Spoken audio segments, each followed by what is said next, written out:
ಪ್ರಿಯ ವೀಕ್ಷಕರೇ ನಮಸ್ಕಾರ. ನಮ್ಮ ಹಳ್ಳಿ ಸುದ್ದಿ ಯೂಟ್ಯೂಬ್ ಚಾನಲ್ಗೆ ಸ್ವಾಗತ.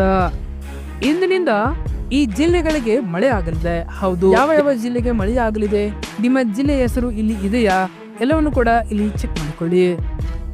ಅದಕ್ಕೂ ಮುನ್ನ ನೀವು ನಮ್ಮ ಚಾನಲ್ನ ಸಬ್ಸ್ಕ್ರೈಬ್ ಆಗಿಲ್ಲ ಅಂತಂದ್ರೆ ಈ ಕೂಡಲೇ ಸಬ್ಸ್ಕ್ರೈಬ್ ಆಗಿ, ಹಾಗೆ ಬೆಲ್ ಐಕನ್ ಕ್ಲಿಕ್ ಮಾಡಿ ಆಲ್ ಅಂತ ಸೆಲೆಕ್ಟ್ ಮಾಡಿ.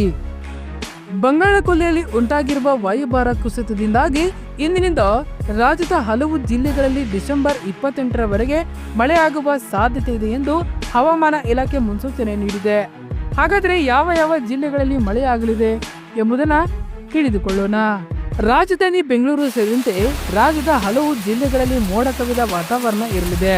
ಉಡುಪಿ, ಉತ್ತರ ಕನ್ನಡ, ದಕ್ಷಿಣ ಕನ್ನಡ, ಹಾಸನ, ಚಿಕ್ಕಮಗಳೂರು, ಶಿವಮೊಗ್ಗ, ಕೊಡಗು, ಮೈಸೂರು, ಮಂಡ್ಯ, ದಕ್ಷಿಣ ಕನ್ನಡ, ತುಮಕೂರು, ಕೋಲಾರ, ಚಾಮರಾಜನಗರ, ಚಿಕ್ಕಬಳ್ಳಾಪುರ, ಬಾಗಲಕೋಟೆ, ಧಾರವಾಡ, ವಿಜಯನಗರ, ರಾಮನಗರ, ಗದಗ, ಹಾವೇರಿ ಸೇರಿದಂತೆ 19 ಜಿಲ್ಲೆಗಳಲ್ಲಿ ಮಳೆಯಾಗುವ ಸಾಧ್ಯತೆ ಇದೆ ಎಂದು ಹವಾಮಾನ ಇಲಾಖೆ ತಿಳಿಸಿದೆ. ಬಂಗಾಳ ಕೊಲ್ಲಿಯಲ್ಲಿ ಉಂಟಾಗಿರುವ ವಾಯುಭಾರ ಕುಸಿತದಿಂದಾಗಿ ತಮಿಳುನಾಡು, ಆಂಧ್ರಪ್ರದೇಶ ಜೊತೆಗೆ ಕರ್ನಾಟಕದಲ್ಲೂ ಮಳೆಯಾಗುವ ಸಾಧ್ಯತೆ ಇದೆ.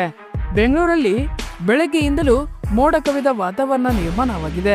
ಇದಲ್ಲದೆ ಮುಂದಿನ 5 ದಿನಗಳ ರಾಜ್ಯಾದ್ಯಂತ ಒಣ ಹವೆ ಇರುವ ಸಾಧ್ಯತೆ ಇದ್ದು ಅಲ್ಲಲ್ಲಿ ತುಂತುರು ಮಳೆಯಾಗುವ ಸಾಧ್ಯತೆ ಇದೆ ಎಂದು ಹವಾಮಾನ ಇಲಾಖೆ ತಿಳಿಸಿದೆ. ರಾಜ್ಯದಲ್ಲಿ ಚಳಿಯ ಪ್ರಮಾಣ ಕೊಂಚ ತಗ್ಗಿದೆ.